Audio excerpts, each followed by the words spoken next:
So on my Hinge, you should definitely put this in the episode, by the way. Okay. On my Hinge, I have a like it's I think it's on my Tinder too. Like, tell me your favorite weird fact, because We've talked two about things. this. Yeah, absolutely. It's gross, and I'm like, well, thank you for weeding yourself out. If you can't even Google something real quick, you're not worth my time. Let's get real. Exactly. Plus, it sort of limits the like, hey. And I'm not even shitty about that, because like starting a conversation with somebody can be intimidating, especially if you don't know them. So if you're a pussy. So that doesn't bother me, actually. But I'm literally giving you an icebreaker on a silver platter. Yes. So on this one, also, I'm gonna send you the screenshot after I tell you what he said, just so you can see what this man looks like. Oh.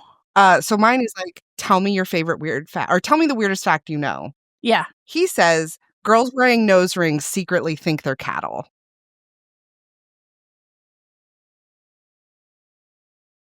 Excuse me? Right? I'm like, I don't know if you thought you were being funny, but it didn't work. Yeah, it did not work at all. But you should get it in a second so you can see. I just took the screenshot, so it's not like the best, but I'm like, first of all, sir, you have absolutely. I'm waiting. I'm like anticipating this. It's sent. Sarah lives in the forest, so we're all suffering. Are you fucking kidding me right now? Right? Of course. Listen. Of course he knows where the best spot in town is for pizza. Of course you do, sir. You probably own the fucking place. I am so I am so irritated because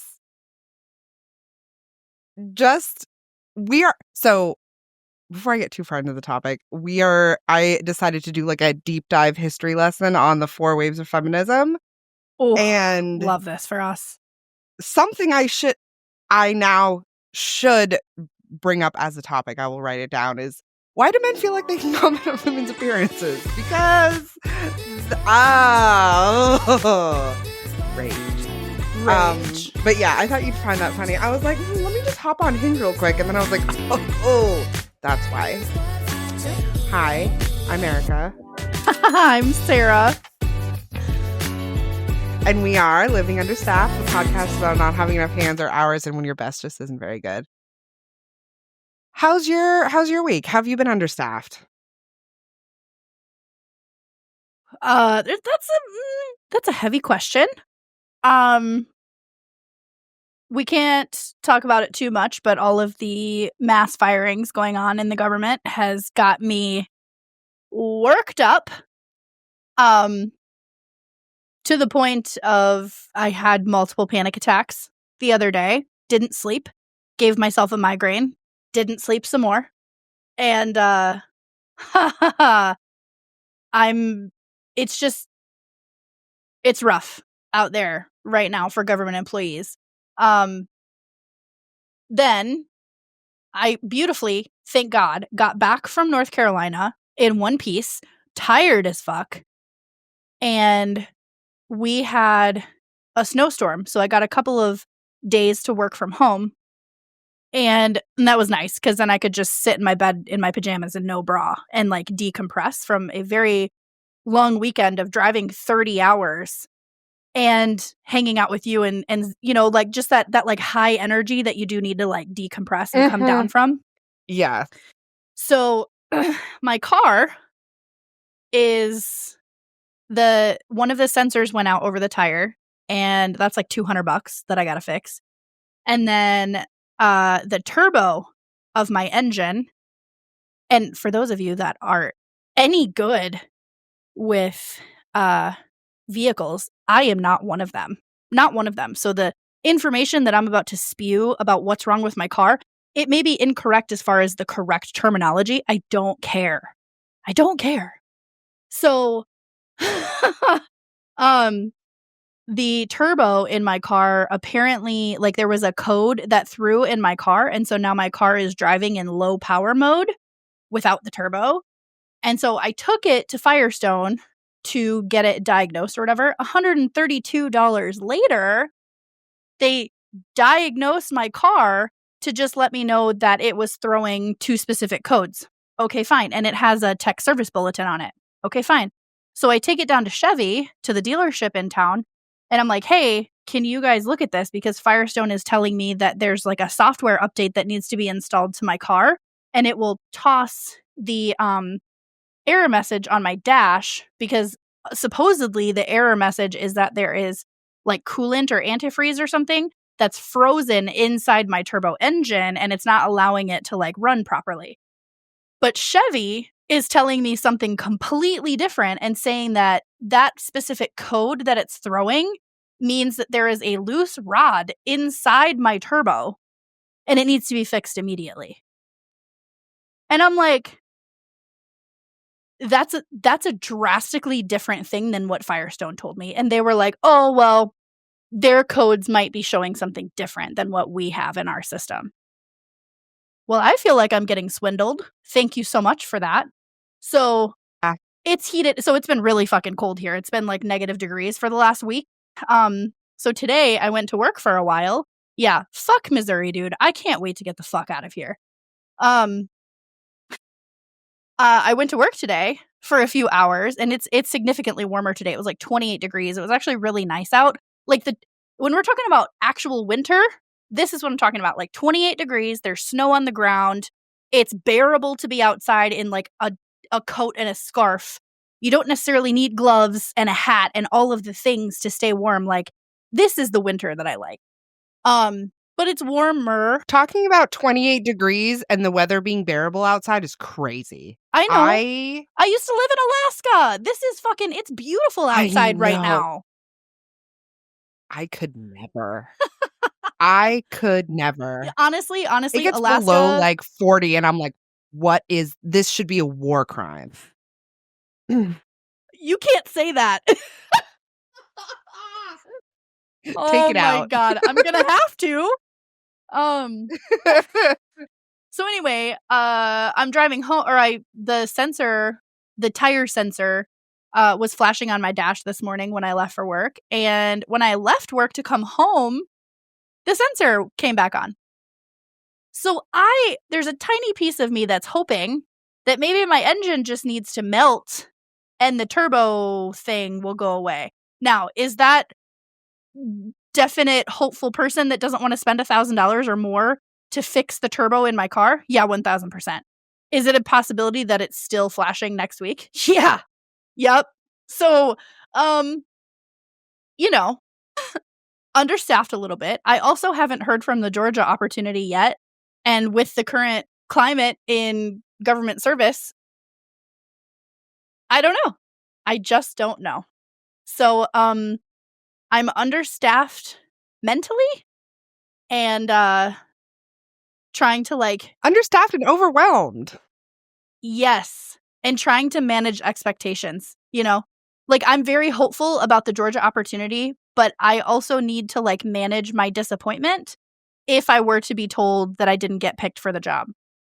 Because I'm very excited about it. I'm very excited about the opportunity. So if I don't get picked, okay, all right. I mean, I think they made a mistake, but then I just move on to the next opportunity, I just keep applying and keep trying for different things. But it's a dream job. It's a dream job. So I'm really, really hopeful, but sad that I haven't heard from them yet. So, yeah. Yeah. Yeah. Car troubles, anxiety and depression troubles. But I did get next week's episode edited already and ready to post. Excuse me. Look at you. The power of anxiety and not sleeping. Wild. Um, How about you, dude?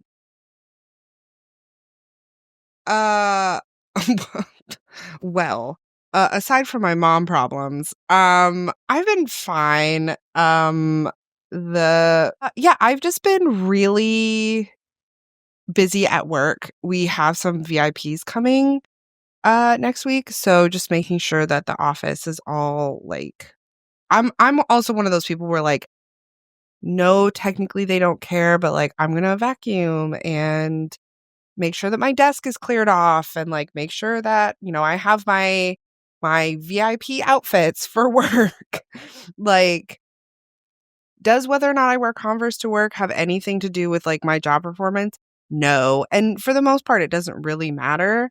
But like, I'm not going to do that when we have special visitors or if I'm going to like an important meeting or whatever. Like, Yeah, for sure. um, so just sort of an extra layer of like professionalism. So just sort of getting that taken care of. And also, yeah, again, the stress of like I'm in a different boat than Sarah is as far as my job like category, I guess. But, it's still something to think about. It's still going from um things have just changed a lot and uh I ended up reaching out to my boss just to get some like clarity. And nothing has changed for me, the organization that I work for or anything like that, but it's still something that I think about and is still a little bit stressful, especially since I don't live in it. I'm not in a 2-income household anymore. So if I don't have a job, like I do like and also at the same time though, like I know I'm good at my job and I'm good at what I do and like I could find another job. I don't think it would be the end of the world, but I don't want to because I really like my job. Um, Same, dude. so yeah. Same. Yeah. Yeah. So anyway, our topic is the waves of feminism because I was like, let me do something that isn't going to make me angry. JK. Uh, Also true. God damn. also true. So I do want to uh so like wave there's four waves of feminism. Wave refers to as like sort of grouping of the movements that Mhm. sort of have a similar goal. Mhm. It is an oversimplification, especially when you're talking about like the later waves and the current wave we're in now, because there are so many subgroups, and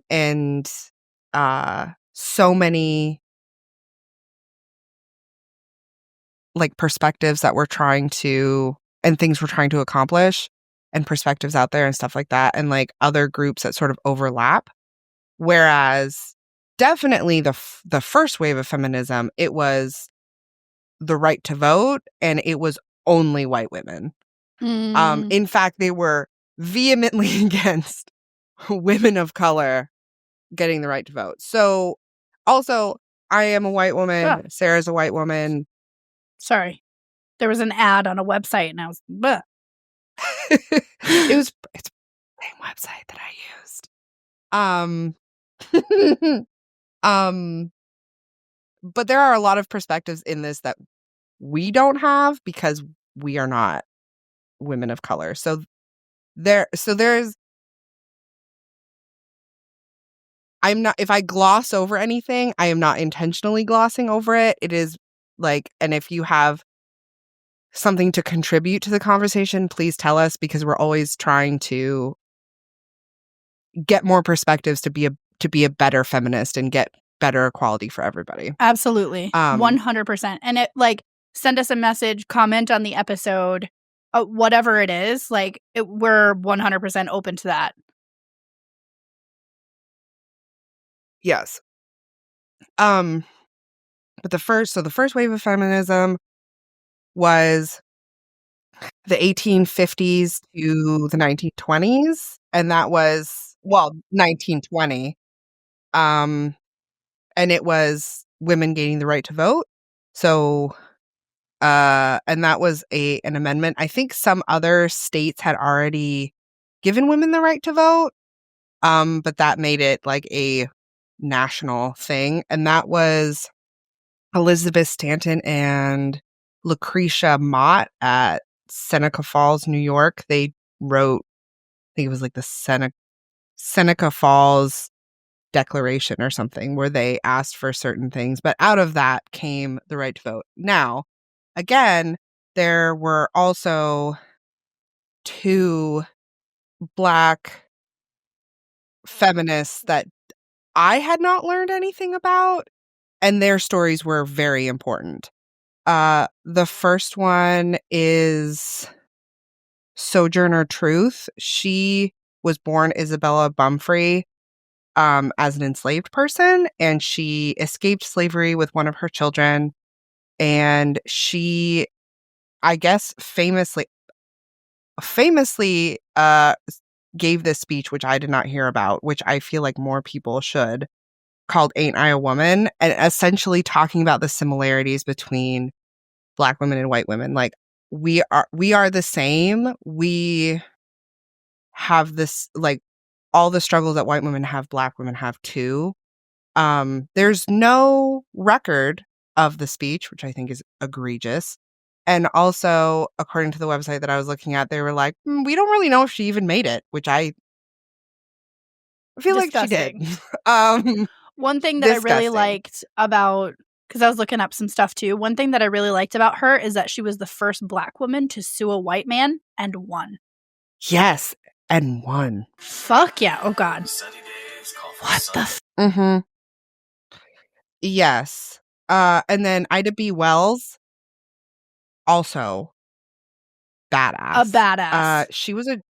She was a journalist in Memphis and wrote an editorial about lynching and used like statistics and facts, and like these are clear like correlations, like, because during the time they were like, there was the like Black men raping white women thing, which, if we're being honest, it still kind of is a thing, but it was very much so more a part of the narrative.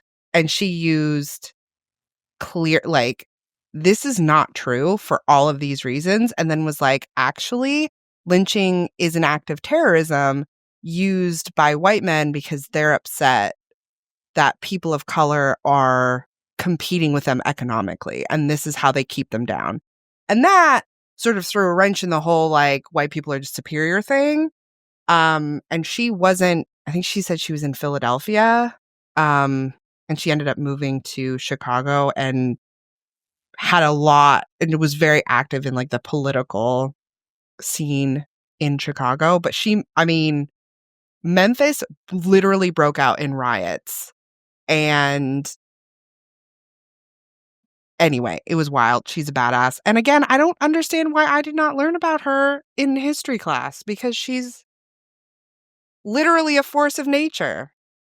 I don't remember learning about her either in history class, but the reason her name pops up in my head is because we take some of our students to Memphis a couple times a year, and we do a bunch of tours and museums and stuff. And that's why it pops in my head as far as like an adult and learning and being like wildly interested in more history and more things that like our history books oversee. And that was one of them that I was like, who the hell is this lady and why don't I know more about her? She was another one. She was another one that sued.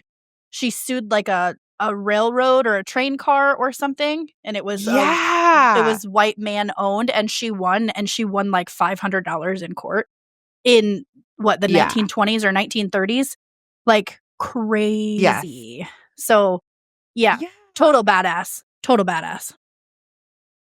Yes. So that's the first wave of feminism. There's not as much detail about it. Shocking. Hey friends, let's talk about something we all cherish, our memories. Whether it's old family photos, home videos, or those special moments that define our lives, they deserve more than a shoebox or a cluttered cloud drive. That's where Forever comes in. Forever is your permanent digital home for preserving, organizing, sharing your most treasured memories without ads, without data mining, and with a guarantee for generations to come. There's a need to digitize old photos and home movies that have been stuck on that VHS. Forever makes it easy. Do you want secure private cloud storage? You pay once and you own it for a lifetime plus 100 years. If you love creating custom photo books, I definitely do. Gifts, coffee cups, blankets, keepsakes. Forever has the options that you'll love. If you want the best deals, join Forever Club. Not only do you get nearly 5% off everything, but you also earn free storage every 3 months and get access to exclusive calls with the Forever founder. So your memories deserve more than just a temporary fix or a thumb drive that we've lost. Or, I've even worked with a couple people that their external hard drives have all of a sudden stopped working. So let's try to avoid that. You deserve Forever. And the link is in the show notes, and we'll link it to this video as well. Good luck out there. Let me know if you have any questions.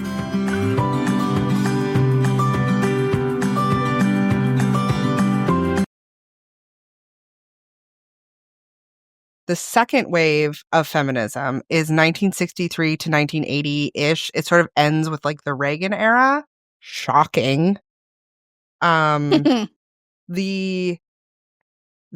second wave of feminism is sort of termed like women's liberation. So it sort of was kicked off by The Feminine Mystique by Betty Friedan. Whatever.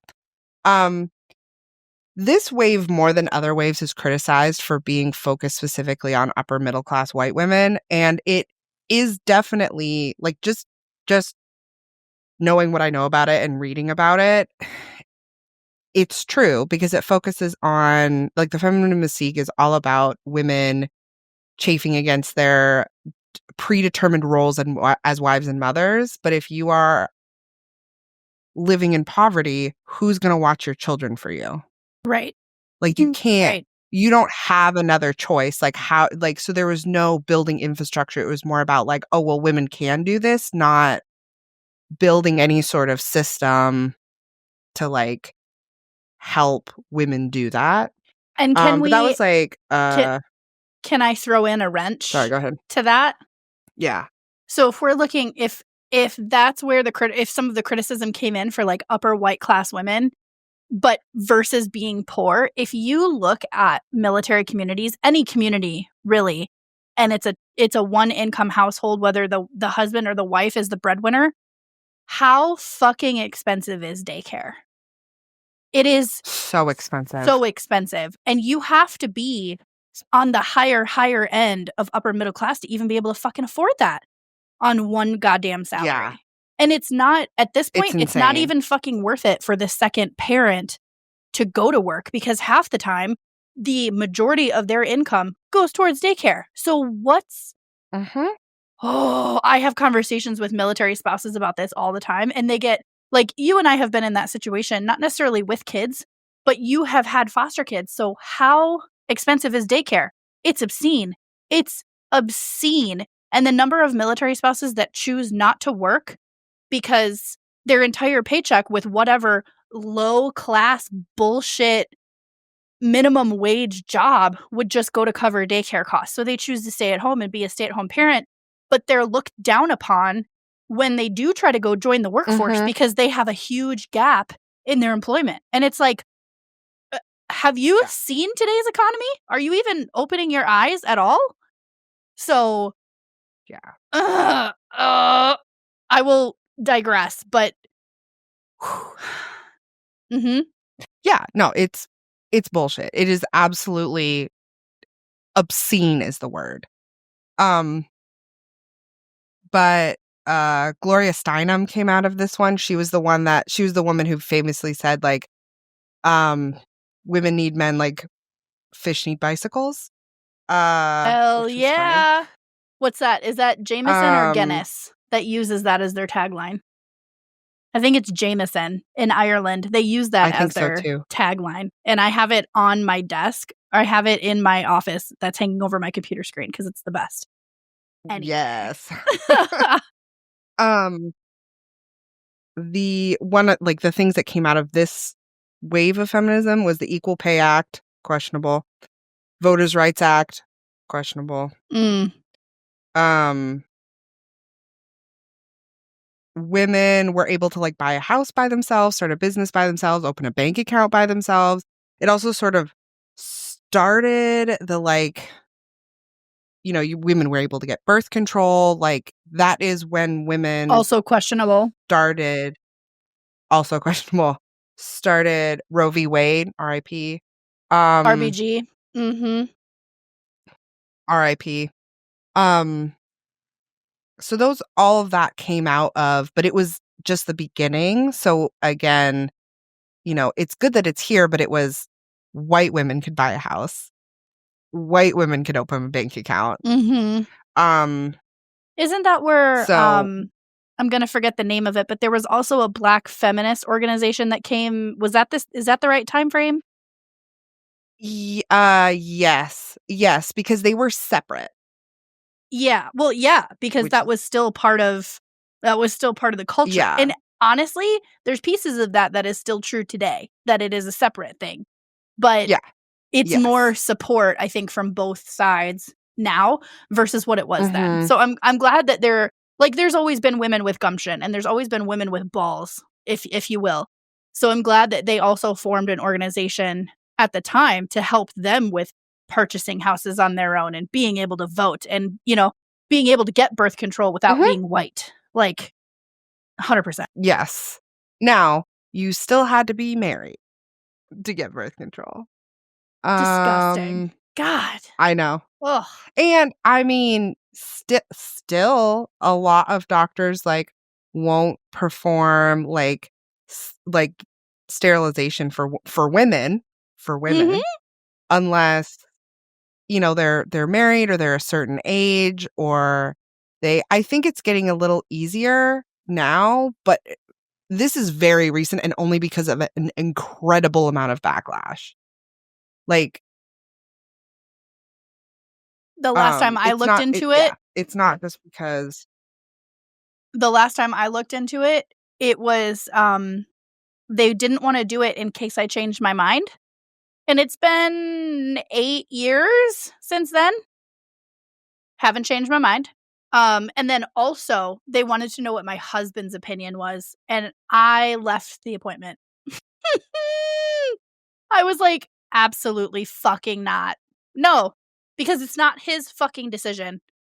Not at all. Also, a man at 18 can walk into a clinic and get a vasectomy. It's an outpatient procedure, and nobody asks With men any of that. No questions asked. Correct. No. Correct. So if it wasn't about questioning women's bodily autonomy, they would be asking men those exact same questions, and they don't. So let's all keep that in mind. So much anger. Third wave of feminism. Oh, just wait. Oh God. The third wave of feminism was the 90s. I would probably argue the mid 90s, and this is when women started standing up for sexual harassment in the workplace. And lack of women in power, which still I would a fucking argue thing. is still a problem, but it is still a problem. Yeah. 100%. Yep. This is also when Monica Lewinsky thing happened, which Monica Lewinsky was 22 years old. 22. She was 22 years old, and not only was she clearly taken advantage of, she was completely left out to dry by the person that took advantage of her. And not only that, but what was the host of The Daily Show then? Ooh, let me look it up. He was host of Daily Show awful during Monica Lewinsky scandal. Jon Stewart. No. Hold on. No, not The Daily Show. The Tonight Show, sorry. That's okay. Host of... Are you talking about John Leno? Jay Leno. Yes. Jay Leno. He was like absolutely ruthless. And like, I get that like your job is to be funny, but like, can we acknowledge the fact that she was in her early 20s, like, and she was able to move back in with her parents? Imagine if she did not have that support. Mm-hmm. Like, for years, like, that ruined her life. Like, there are very famous SNL skits based on Monica Lewinsky. mm-hmm. Multiple. Yeah. Here's the thing. The fact that a leader of a country, which I'm sure we are not the only country to have a leader take advantage of women. And that's a blanket statement. I don't actually know the answer to that. My assumptions are there. Yeah. But the fact that the leader of our country did that to a 22-year-old while he was married is... I have no words. I have no words. Yeah. This is a hot take. I know it's a hot take. I don't necessarily think you I don't think being a good husband makes you a good president. However, how can women trust you to make good decisions on their behalf when you clearly did not feel bad about taking advantage of a 22-year-old? Like, she was so young. And then I get that it was self-preservation on his part and like embarrassment, but like, she took all the blame for that and he let that happen. Like, you cannot tell me that a leader of a country with that insane lack of integrity is going to be... Here's the thing. The leader of the free world, right? He's got a PR team at his fingertips. She didn't. So, yeah, it looked like she took the whole blame, but who's to say what was actually happening without a reporter fucking standing there? You know what I'm saying? And while he was trying to save face and save his marriage, it's still fucking why. And even if you turn around and look at big picture and you look at 20 years later, his wife, she's the governor of New York, right? And then she runs for presidency? Fucking wild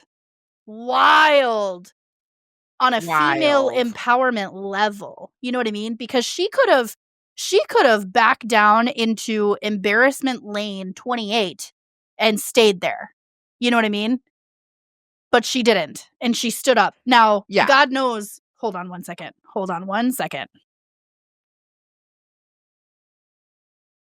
Okay, hold on. Okay.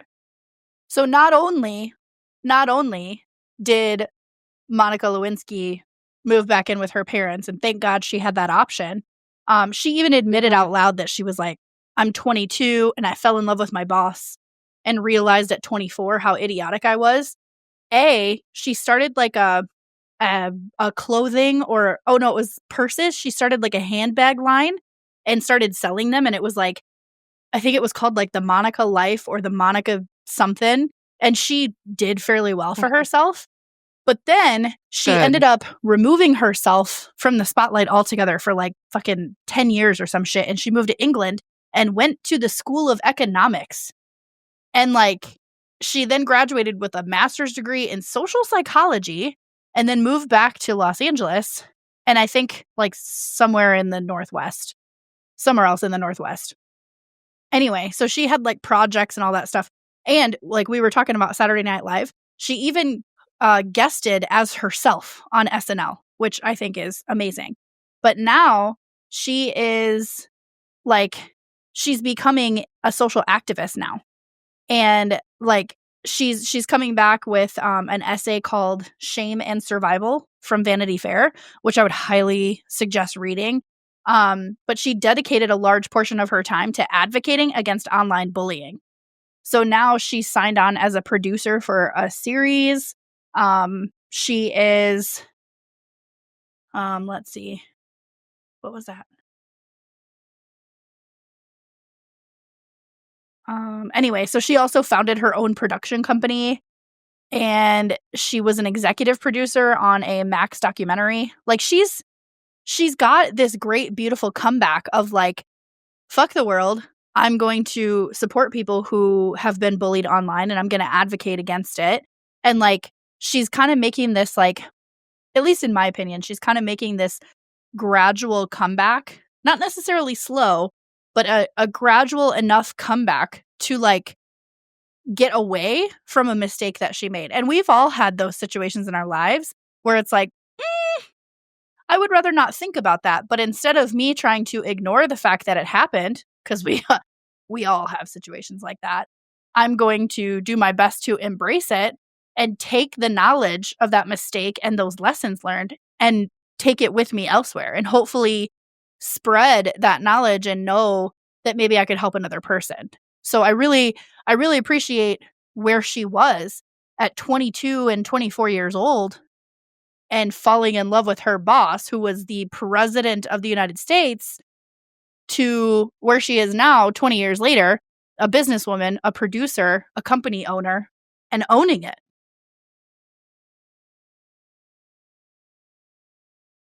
Yeah. I mean, yeah, and think about just like, I know for me,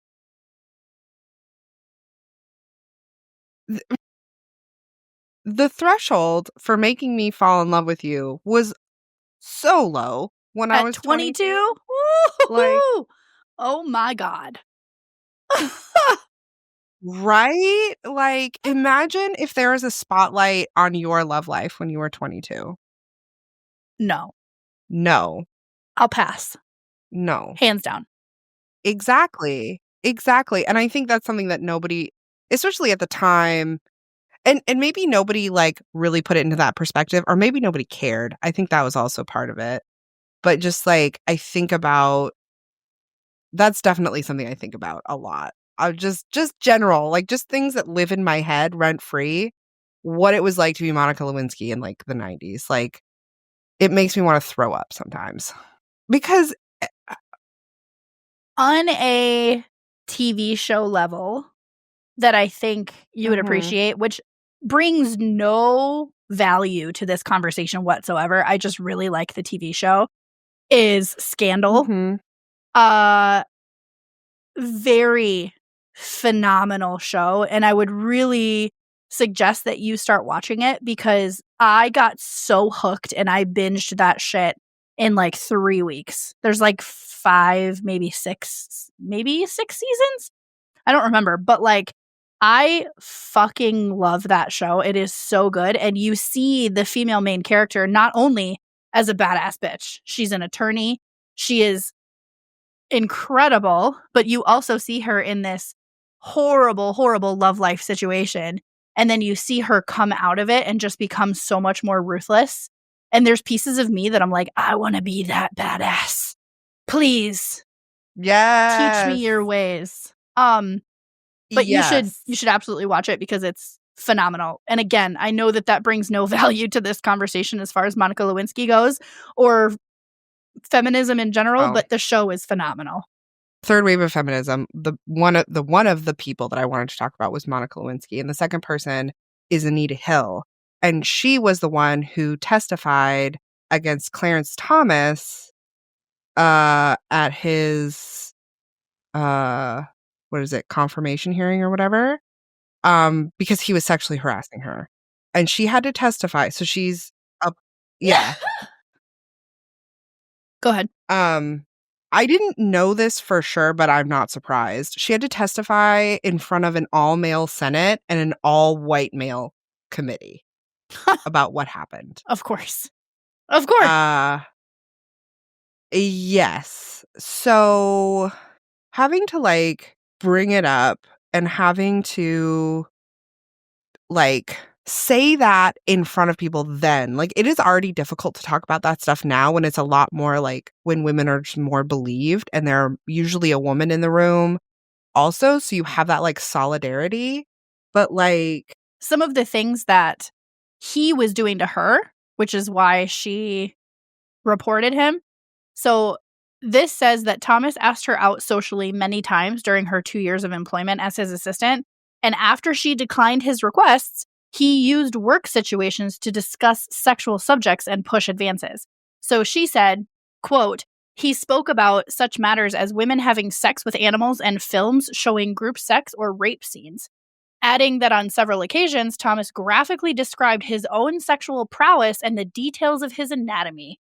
Hill also recounted an instance in which Thomas examined a can of Coke on his desk and asked, "Who has put pubic hair on my Coke?" And then, go back. Shit.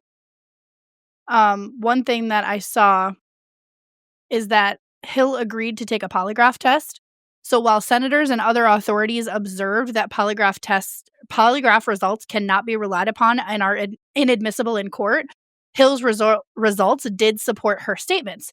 Thomas did not take a polygraph. He made a vehement and complete denial, saying that he was being subjected to a high-tech lynching for uppity blacks, while white liberals who were seeking to block a black conservative from taking a seat on the Supreme Court.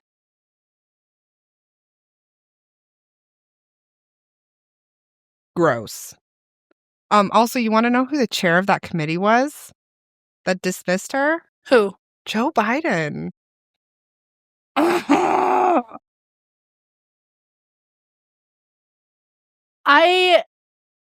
want to throw this out to the listeners that have made it this far. We are not a political podcast, and there are certain things that I refuse to talk about in a platform like this.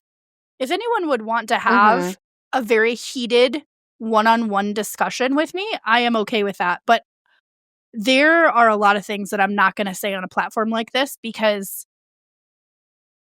just having this conversation, my blood pressure's through the roof. If we keep going down a rabbit hole, I would have to get off the recording because I'm not going to be a pleasant person.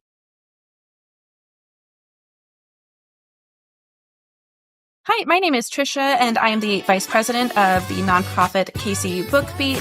We aim to connect readers with local literary talent, fostering a deeper appreciation for the stories that shape our community. Through this catalog and our local events, we want to provide a platform for authors, bookstores, and publishers to reach a wider audience and strengthen their presence in Kansas City. We have so many amazing events coming up in the year 2025. We have our Writers' Workshop in January. We have a children's book fair in April and so many more, including our KC Lit and Libations in May and November. Love to see you. So, one of the quotes that I read that I thought was really like gave me a lot of hope for our situation in general, just everything like feminism related, was a quote by Monica Greenberger. And she said, I think women saw it play out in the most human terms. Anita Hill, credible and very much reflecting the experiences of many other women, being demeaned, being dismissed, and being mistreated by an array of male senators. And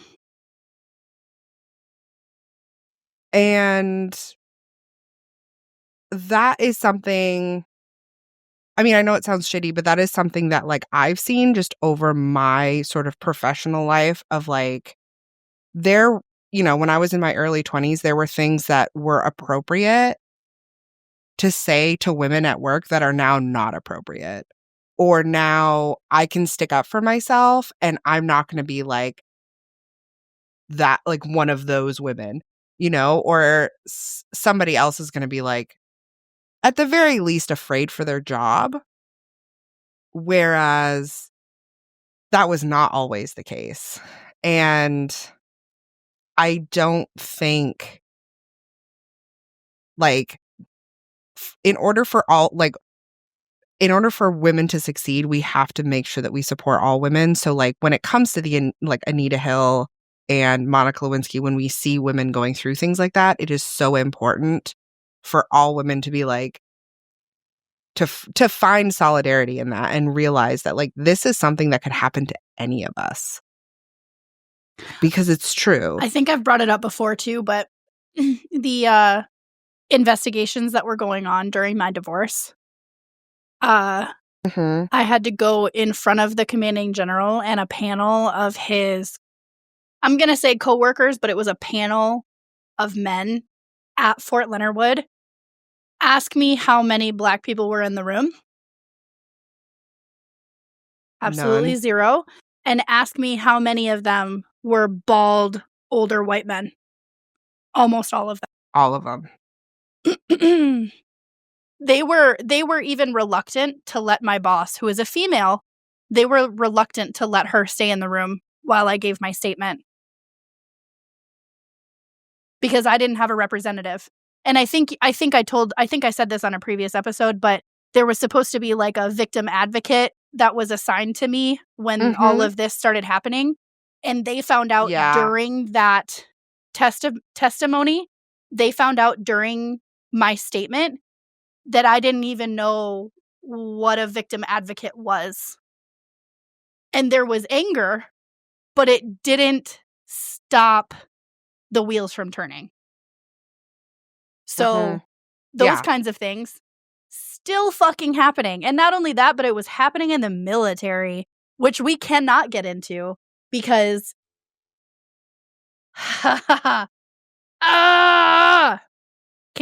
cannot.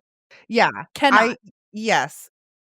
I had a very different situation, but something similar. I was a part of an investigation about one of my coworkers that was sexually harassing women in the office. And there was an investigation. We're not allowed to know. So I wasn't allowed to know what the outcome of that investigation was. But during that time, I found out that the current chief of the EEO office was a man, and the garrison commander was a man, and the deputy garrison commander was a white man, and the brigade commander who I was under was a man, and the battalion commander was a man, and trying to explain, because most of it was like,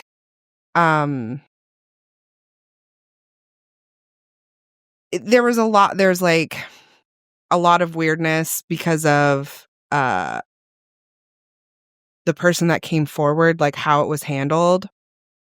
And there's a lot of frustration on my part about, like, why didn't anyone tell me? And it was like, well, it was nobody's responsibility to tell you. And I was like,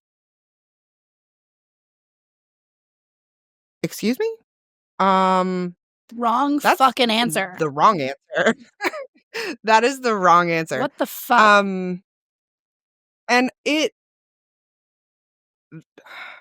because of that, I helped start the Federal Women's Program on Fort Leonard Wood. I rewrote the policy letter on EEO, specifically sexual harassment or sex discrimination.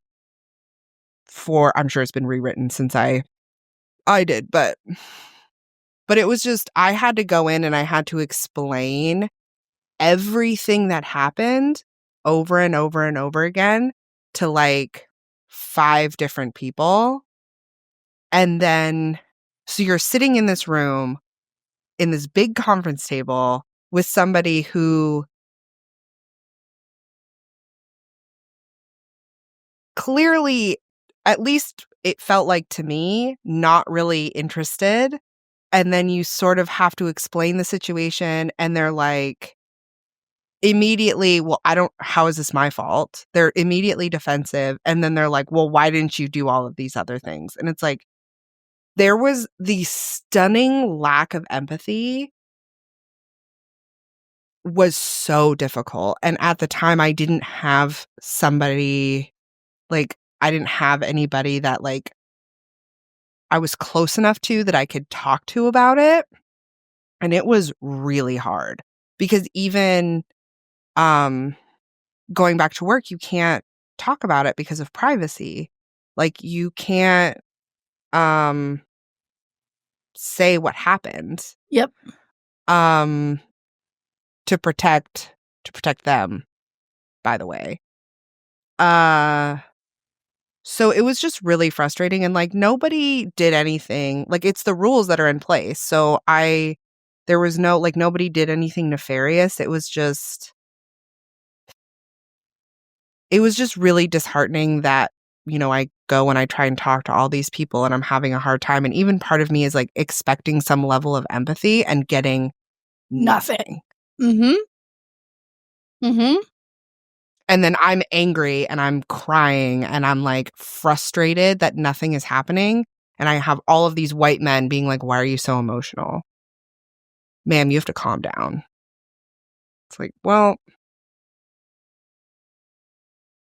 it's hard. This is when I bring to the fourth and current wave of feminism, which is all of the women before us, like, did a lot. Like, I have a job because of the women that came before me. I can Correct. live in a house with 3 women because of women who came before me. I was able to ask for a divorce because of the women that came before me. I was able to, like, have a federal job because of women who came before me. I have so many privileges that I would not have had. And we have come so far, but we still have really far to go. And I don't think this is going to be the last wave of feminism. I hope it's not. But just, like, it is difficult. But the only way to get these people to understand, like, Anita Hill did probably one of the most terrifying things I can think of. But it got so many women to understand that they weren't alone. So, like, we have to do those things. We have to do the hard things. And, like, I'm always caught between, like, it is hard, so I don't blame you for not doing the hard thing. But at the same time, you are making it better for the women who come after you. Yep. So, while it might not that be is sort of like easy, a question. While it might not be easy for you to do the hard thing in the moment, because it's not, because it's, that if you do the hard thing now, you might not get any satisfaction or answers or justice out of it. But the fact that whatever it is that you're going through now, if you do the hard thing, you're going to help someone in the future. So when we talk about, like, the Me Too movement came out of this wave of feminism, right? So when we talk about people who have been sexually harassed by women or men in power, right? And the majority of the time it comes down to men in power. If you don't say anything, more than likely you're not the only person. And so if the person before you was too scared to stand up or too fearful of, like, losing their job or losing their income or whatever, you standing up might help the other person stand up a little taller, and maybe they'll come forward. Yeah. And the shitty thing is like, you might both lose your jobs. You might both lose your income or your status or whatever, but more than likely you're not alone in that. And there are programs in place to help with that, to help with retaliation and things like that. Today's episode, while it is emotionally heavy, still bears a pretty heavy weight on the things that we're going through in today's society, as well as women in general, women in the workforce, women who are trying to stand on their own 2 feet and survive in today's economy. While my blood pressure is through the roof and I'm going to have to, like, take a shot or something to come down from this. I appreciate you being here through this topic and through this conversation, because it's going to be an ongoing thing. I do want to throw out that for March, for an additional, it'll be a secondary book for book club. Or at least me, Erika, you're welcome to join in, obviously, but I'm going to read The Feminine Mystique. Because it's important. It's fucking important. I didn't know that book even existed until this conversation. So I would like to read it just on a curiosity and learning level. But yeah, I just thank you for being here. This is a heavy conversation. So anybody that's wanting to give feedback or anything, I'm happy. My messages are open. You can also join Discord and we can talk about the episode in there too. Either way, I'm open to it. So feel free. Yeah, again, to just echo what Sarah is saying, this is something that's very important to both of us, and it's really like heavy and triggering for us, but I think it's triggering for a lot of women because I think all women have gone through something similar, or at least something that like feels just incredibly unfair. And one of the things that is so great about having each other and having this podcast is that we can talk about all the things that we're going through and we don't feel so alone. And that I want to be able to make other people feel that way. Yep. So we'll let Erika close the episode before our blood pressure rises again. And we'll see you guys next week. Yep. Anyway, after that bummer, remember to follow us on Discord. Join our Discord. Sarah and I are always there. Follow us on socials. Leave a review. It makes us squeal with delight literally every time. Every time we see like another review, we screenshot it and send it to each other, and it makes our day. Speaking of, we have merch. Shout out to my bestie Amanda, who left us a review on Amazon, and I screamed today when I found it. So I love that for us. I haven't read it. I'll have to see. I'll have to look it up now. I'm sending you a screenshot. Calm down. Anyway, Thank keep you. going. Keep going. Yes. We have merch. It's great. Send it to your weird uncle. We will be in Kansas City on May 10th for KC Book Beat. Lit and Libations. Very exciting. We are going to be recording in an actual factual studio. Can you imagine? I can't. Being in a studio that we don't have to like spend a bunch of time setting up and... Okay. First of all, the setup that we had in North Carolina was just fine, despite my anxiety completely spiking anytime the dogs would move. Because I was like, yeah, hundreds of dollars of equipment sitting on stacks of boxes and bar stool chairs. Perilously perched. Wow. So yes, I'm very excited to record in a studio because the dogs won't be there, as much as I love and miss them dearly every single day. But the equipment will already be there. So like, cool. Yes. Also, listeners, Daisy is in love with the blanket that Sarah crocheted for me. It's no longer my blanket. It's on my bed. Daisy sleeps on it. She gets on it and she rolls around on it and she does this weird little like head thing on it. She's like, this is mine. Thanks. She like sort of rolls up in it, which is adorable. She also gets stuck, like if she gets under a blanket, she like takes her a while to get out because she's smooth brained. But the crocheted one has holes so she can get her way out of it. Like not sorry because it's a really nice Sarah blanket, met her, but sorry. Yeah. Playing on it right now. But anyway, we love you. We love you all. Every single listener. This episode was rough, but we do love you. Thank you for hanging on this long. And without you,